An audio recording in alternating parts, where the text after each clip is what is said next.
चलिए आज एक कहानी में उतरते हैं। एक ऐसी कहानी जो सिर्फ इतिहास के पन्नों में नहीं बल्कि एक कौम की आत्मा में लिखी गई है। ये कहानी है बदले की, एक ऐसे ज्वालामुखी की जो पूरे 21 साल तक सुलगता रहा। और ये सच भी है, ये सिर्फ उधम सिंह के बारे में जानना नहीं है, ये उस दर्द को महसूस करने के बारे में है, उस अन्याय को समझने के बारे में है जो एक इंसान की जिंदगी का अकेला मकसद बन गया था। तो कहानी की शुरुआत होती है एक ऐसी तारीख से जिसे भारत शायद ही कभी भूल पाए। 13 अप्रैल 1919, जगह जलियांवाला बाग। बैसाखी का दिन था। हवा में एक त्योहार का माहौल था। परिवार साथ में थे, बच्चे खेल रहे थे। किसी को भी अंदाजा नहीं था कि उनकी ये खुशियां कुछ ही पलों में चीखों में बदलने वाली हैं। और फिर अचानक सब कुछ बदल गया। उस बाग के इकलौते रास्ते को बंद कर दिया गया। एक शांति से बैठी हुई सभा देखते ही देखते एक जाल में बदल चुकी थी। बिना किसी चेतावनी के निहत्थे लोगों पर गोलियों की बौछार शुरू हो गई। वो 10 मिनट भारतीय इतिहास के सबसे काले पलों में से एक बन गए। जरा उस बेबसी के बारे में सोचिए। भागने का कोई रास्ता नहीं, चारों तरफ ऊंची ऊंची दीवारें और बीच में फंसी हुई जिंदगियां। कुछ लोगों ने तो जान बचाने के लिए कुएं तक में छलांग लगा दी। उस बाग में सिर्फ गोलियों की आवाज नहीं थी, वहां इंसानी दर्द की चीखें गूंज रही थीं। कोई अपनी माँ को पुकार रहा था, कोई अपने बच्चे को ढूंढ रहा था, और जमीन धीरे धीरे खून से लाल होती जा रही थी। और उसी खून से सनी मिट्टी पर एक नौजवान खड़ा था, उधम सिंह। वो सिर्फ एक दर्शक नहीं था, नहीं, वो हर एक चीख को, हर एक आंसू को अपने अंदर समेट रहा था। और बस उसी पल उसकी खामोशी में एक कसम ने जन्म लिया। उस दिन के बाद देखिए, समय तो आगे बढ़ गया, लेकिन उधम सिंह के लिए वक्त जैसे वहीं ठहर गया था। जलियांवाला बाग की वो आवाजें उनका पीछा कभी नहीं छोड़ती थी। उन आवाजों के साथ साथ ना एक चेहरा भी था, एक नाम भी था, माइकल ओडवायर, पंजाब का उस वक्त का लेफ्टिनेंट गवर्नर, जिसने इस क्रूरता को सही ठहराया था। उधम सिंह के लिए वो सिर्फ एक अफसर नहीं था, वो उस अन्याय का जीता जागता प्रतीक था। और फिर एक रात उन्होंने उसी मिट्टी को अपनी मुट्ठी में लिया और उनकी वो खामोश कसम शब्दों में बदल गई। अब ये सिर्फ गुस्सा नहीं था, नहीं, ये उनकी जिंदगी का एक लौता मकसद बन चुका था।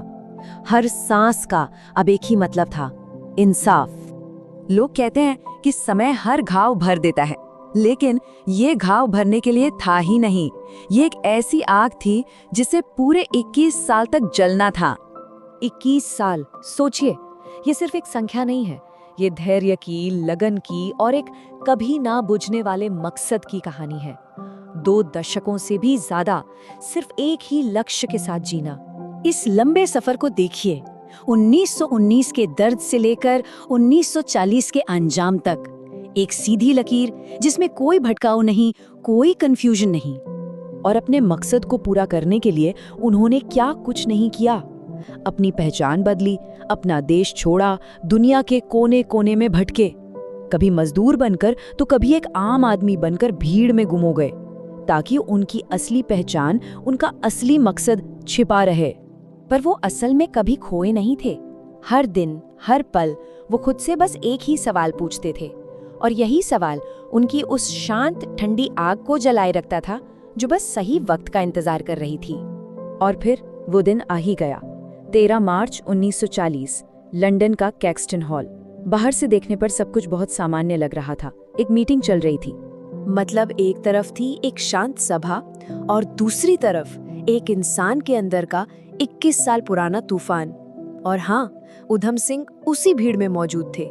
मंच पर वही चेहरा था, माइकल ओडवायर। एक पल के लिए उधम सिंह की आंखों के सामने 1919 का वो मंजर घूम गया। वो चीखें, वो गोलियां, वो खून, और फिर एक गोली चली। उस गोली की आवाज में सिर्फ बारूद नहीं था, नहीं, उसमें जलियांवाला बाग की हर एक चीख शामिल थी। जो गिरा वो सिर्फ एक आदमी नहीं था, वो एक जुल्म का प्रतीक था। 21 साल का दर्द आज इंसाफ की आवाज बन चुका था। इसके बाद जो हुआ वो और भी अहम है।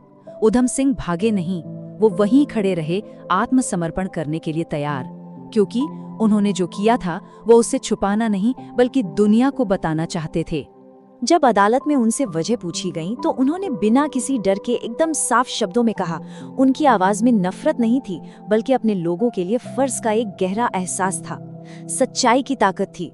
31 जुलाई 1940 को उन्हें फांसी दे दी गई। एक शरीर जरूर खत्म हो गया, लेकिन यहाँ एक सवाल उठता है, क्या ये एक कहानी का अंत था या एक विचार की शुरुआत?